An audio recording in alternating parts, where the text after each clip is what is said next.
Yo, what's going on, you guys? It's your boy Ben Mahari here, represent Mahari Nation Sports Podcast. Much love to the entire LDBC and the entire basketball community. My show, Basketball Conversations, will return this Friday at 9 p.m. Central Time. We're going to discuss the draft, all the trade talks, all the rumors, as we're going to get into free agency starting next week, you guys. So stay tuned for that, 9 p.m. Central Time, right here on this channel. All right. And salute to all my subscribers and the new people that's coming in. Make sure to tune in to the channel as always when I drop some more video and content. So let's get down to business here, shall we? So the Milwaukee Bucks got busy last night. And over the course of last night and heading on into the day, the Milwaukee Bucks acquired Jrue Holiday and Bogdan Bogdanovic. All right. Now, this is a really interesting, moves that the Milwaukee Bucks has made. Okay. But in order for them to make those moves possible, they had to give up some, medium-sized assets that might be critical to the team, but not as critical. All right. So for Mr. Jrue Holiday, okay.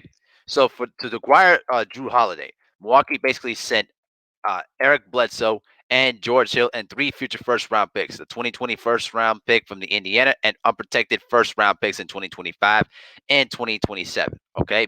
And then the Kings and acquiring and for the Kings, they also received Donte DiVincenzo, DJ Wilson, and Ersan Ilyasova. Okay.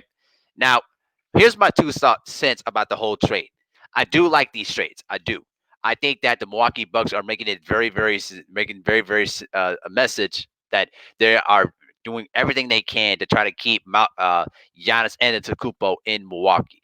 That they're not just sitting on their laurels right now. They're actually going out and making necessary moves to improve the roster. Right now, when it came down to the Kings side of things, okay, their trade, okay, this is a trade that is really going to shore up their bench. All right, now Ersan Ilyasova didn't really do much, in the course of the season, and he was just pretty much a wasted wasted player at this particular point.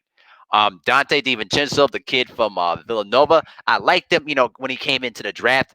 I just didn't think that him and the Bucks couldn't find a good proper niche for him to utilize what he can do, because I know there were some games in the regular season with Milwaukee that he had some really good games, but he just was he's an explosive, I would say a two guard, partial point guard, but he's more of a two guard. But I felt that DiVincenzo couldn't find a good proper niche for him in Milwaukee, and hopefully this will give him an opportunity to really show what he can do in Sacramento. Now, as far as the New Orleans trade is concerned, George Hill was having another fine season, but he's also coming up in age. And thank goodness they got rid of Eric Bledsoe. That's one of the big headaches I've had about about the Milwaukee Bucks. Listen, I like Eric Bledsoe, when on his defensive side of the ball. But when it came to his offense, he was way too inconsistent. He shot the Bucks out of so many games during the playoffs, and he was just far too inconsistent. Took way too many threes, and you just couldn't rely on him to get you the necessary points needed, in certain stretches. So I really felt that that Eric Bledsoe's time in Milwaukee was finally running its course, and they did the right thing to ship him out of there. You know what I'm saying? So here's what I think about this trade, okay? What I really think about this trade is simple as this. Jrue Holiday is going to give them, elite defense, okay? Jrue Holiday was an all defensive first team selection back in 2018 and second team all selection in 2019. And the fact of the matter is this, Jrue Holiday has been known for his superb defense, obviously. But when it comes to his offense, he's very, very underrated when it comes to an offensive game. For his career, he's averaged about 19 points, 15 points per game. And then last season, he averaged close to 20 points a game when he averaged about 19, and he shot 45% from the field. You know what I'm saying? 35% from three, and then 70% from the foul line. So what this trade is going to necessarily do is going to shore up their backcourt, because one of the big weaknesses that the Bucks have had over the years was basically their backcourt strength. Now, George Hill was very good at several spots, but you couldn't rely on him most times because of his age. With Eric Bledsoe, we know about his inconsistencies. We don't need to dwell on that too much. But I think that this really shores up, their defense, but also getting another guy that can help Chris Middleton in the backcourt there. Now, the big thing that I concerned before the trade was that how are they going to sort up their backcourt? And I think that Jrue Holiday is going to eliminate most of those concerns. He has elite defense, and he can be very trusted with the ball in his hands. Because I always felt that Chris Middleton was more suited as a third option, fourth option type player. Wasn't a guy that you could trust as a second option type of player in an offense.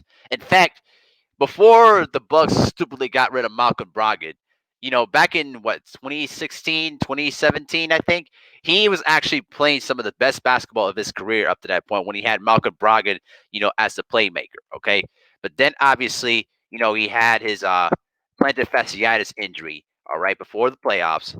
Actually, I'm sorry. I think was it 2017, 2018. Let me check this out real quick.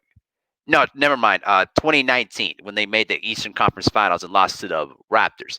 When pretty much when Malcolm Brogdon was healthy and when Chris Middleton was just primarily focused on scoring, you saw the best out of Chris Middleton. But as I said, when Malcolm Brogdon injured his foot and was pretty much ineffective in the playoffs, it really showed a lot of the limitations of Chris Middleton's game.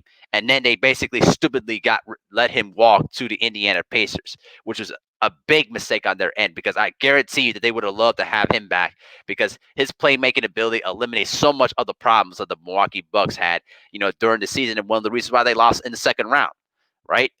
So I think that that's going to eliminate those kind of issues there. I think that having Jrue Holiday will help them out.